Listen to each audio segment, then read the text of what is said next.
তারপর দেখ কি অবস্থা।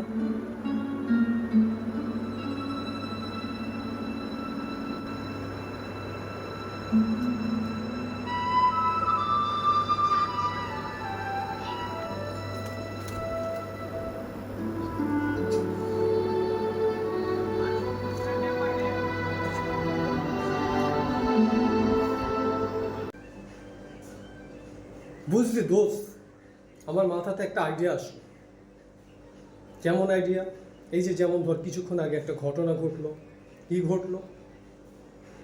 মগের ঢাকনা মগের ঢাকনাটা পড়ে ভেঙে গেল। তো এখন পড়ে যেত, মনে কর ভেঙে গেছে, ওখানে অনেক সমস্যা হতে পারে। কাচের গুঁড়া আছে। তবে আমার মাথায় একটা চিন্তা আসছে, দেখ কিছু খরচ করলে কি হতে পারে। যেমন আমরা কি করি, সবসময় একই ঝাড়া দিয়ে, একই বারুন দিয়ে সব কিছু ঝাড় দিই। এখন ঝাড় দেওয়ার পরিপ্রেক্ষিতে ওই বারুনটা দিয়ে যদি পরে আবার অন্য ঘরে ঝাড় দেয়, তখন কি হতে পারে?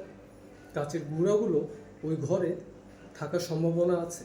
অনেক ওই বাসাতে ছোট ছোট বাচ্চা খালি পায়ে হাঁটে, বড়রাও, মা বাবা সবাই খালি পায়ে হাঁটাহাঁটি করে।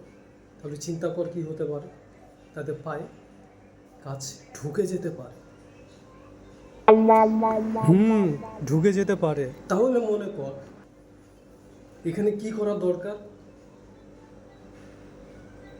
এখানে একটা এক্সট্রা ঝাঁটা রাখা দরকার। কিছু খরচ, অল্প খরচ।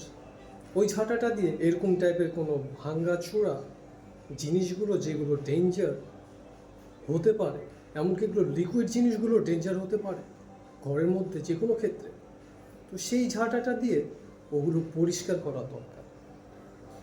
তাহলে কী হবে বলতো? সাধারণত কিছু খরচ করলে কোনো বিপদই থাকে না। এবং কেউ যদি করে তো করবে, না করে তো তার করবে।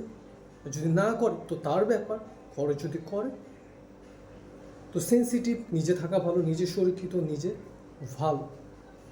আর যদি না করে তো অসুরক্ষিত, সে নিজে থেকে একটু ক্ষতিগ্রস্ত হওয়ার সম্ভাবনা থাকে। যে করবে তার কোনো থাকেই না, নিশ্চিন্ত। তাহলে বুঝতে পারলে আমার কথাটা?